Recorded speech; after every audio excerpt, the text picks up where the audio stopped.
धीरे धीरे आगे बढ़ रहे हैं तो राष्ट्र में मिले एक धोबी मामा मिले जो कंस के वस्त्रों को रोज नित्य प्रति धुलते थे और प्रेस करके सुखा के प्रेस करके नित्य प्रति कंस के दरबार में ले जाते थे। राजसी वस्त्र लेकर के वो धोबी मामा आए। धोबी मामा से कन्हैया ने कहा, कन्हैया से ग्वाल वालों ने कहा, देख कन्हैया देख तेरे मामा के आए हैं और यहाँ पे तो देखो कितने चमकीले चमकीले लोग फिर रहे हैं। हाँ? और कन्हैया ऐसे में हम ग्वाल बाल बने ठीक नहीं लग रहे, कृपा करके हमारे लिए वस्त्रों की व्यवस्था करो, वस्त्रों की व्यवस्था।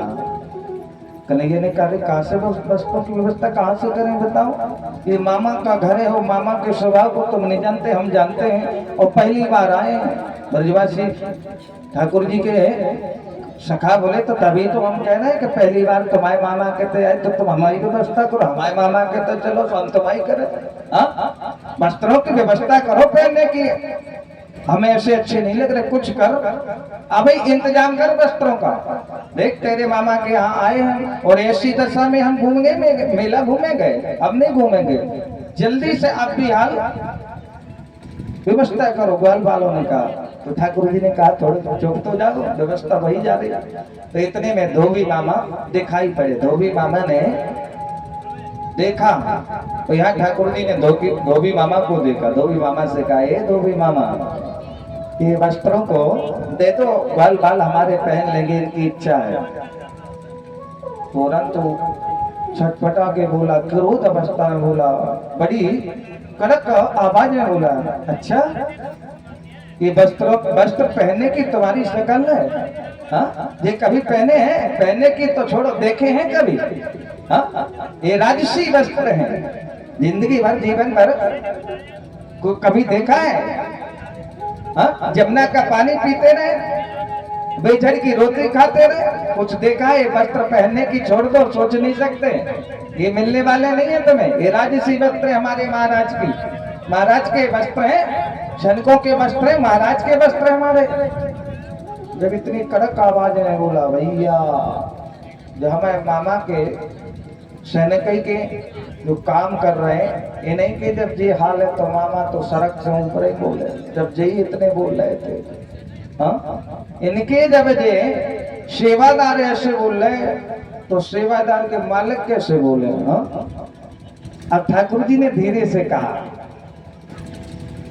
कि देखो मामा, हम तो प्यार से बोल रहे, धीरे बोल रहे, और आप इतनी तेज आवाज में बोलते हो ना तो हमें डर लगता है, क्योंकि हम कभी किसी से ऐसे बोलते ही नहीं है। हाँ तो बोले निकल जाओ, अगर नहीं मान रहे हो तो हमने तुम्हारा नाम सुन रखा है। यहाँ कंस ने सब जगह पूरी व्यवस्था लगा दी, कुबलिया पीठ नाम के हाथी को लगा दिया ठाकुर जी को मारने के लिए दरवाजे के बाहर, जिसमें 10,000 हाथियों का बल है। हाँ? चाणूर मुष्टिक को लगा दिया मारने के लिए भगवान को। यहाँ धोबी मामा ने और ज्यादा क्रोध दिखाया। धोबी मामा मानो भगवान के पास में गए और तेज बोलने लगे, या मारने के लिए दौड़े भगवान को, ये समझ लो। भगवान ने एक तमाचा धोबी मामा को लगाया, मानो इसलिए क्रोध कर रहे। रावण जाति से ब्राह्मण था और पूजा जाति की नहीं होती, कर्म की होती है। कर्म की पूजा होती, जाति की नहीं होती। वो कभी भगवान के भजन के चक्कर में पड़े ही नहीं। रावण, उसको पता था कोई भजन से तरता है, कोई आपके नाम से तर जाता है।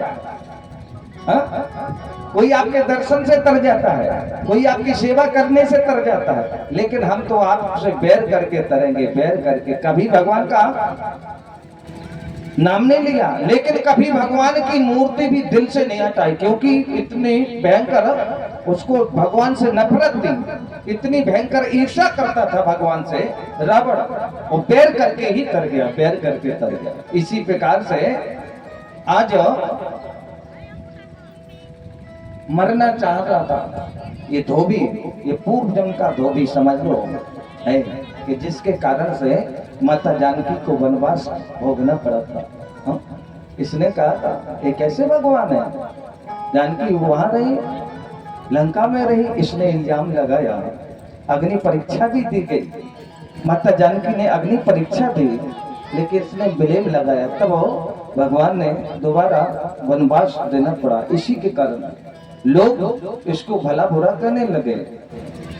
मानो इसने सोच लिया जब तक भगवान के हाथ से हम मरेंगे नहीं, जब तक हमारा उद्धार नहीं होगा, इसलिए भगवान से बैर करके भगवान से आज लड़ना झगड़ना चाहा। भगवान ने धोबी मामा का उद्धार कर दिया। प्रेम शूल वृंदावन बिहारी लाल की। अब ठाकुर जी धीरे धीरे धीरे धीरे आगे बढ़ते हैं, धीरे धीरे आगे बढ़ते हैं। सुंदर वस्त्र पहनाए, जैसे सुंदर वस्त्र पहनाए। अब कहाँ ब्रजवासी, वो कहाँ वो सैनिकों के वस्त्र। जिस रास्ते से निकले वे ग्वाल बाल, सो बिना झाड़ू की झाड़ू अपने ही आप लगती चली जाए। हाँ? अब भगवान से बोले, कन्हैया से बोले ब्रजवासी, देखो कन्हैया हमें ऐसे लग रहा है जे वस्त्र कोई देखे तो जाके कि जो जैसे के होए अपने ना होए, खुद के ना हो, ऐसे वस्त्र लग रहे जैसे जे मांगे के हो।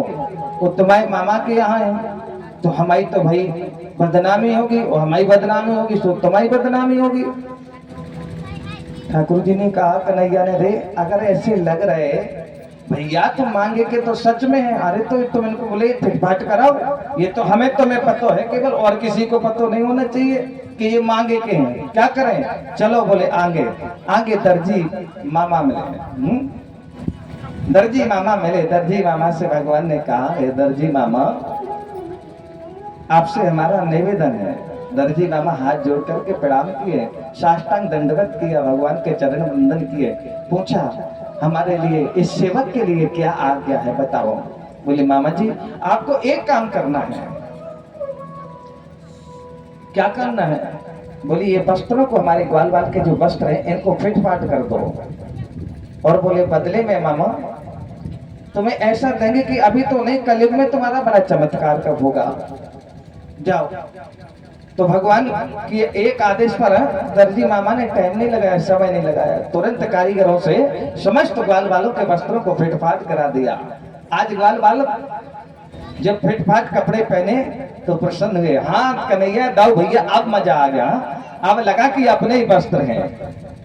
भगवान ने कहा, जाओ हम तुम्हें ये वरदान दे रहे हैं कि कलयुग में तुम्हें मनमानी सिलाई मिलेगी।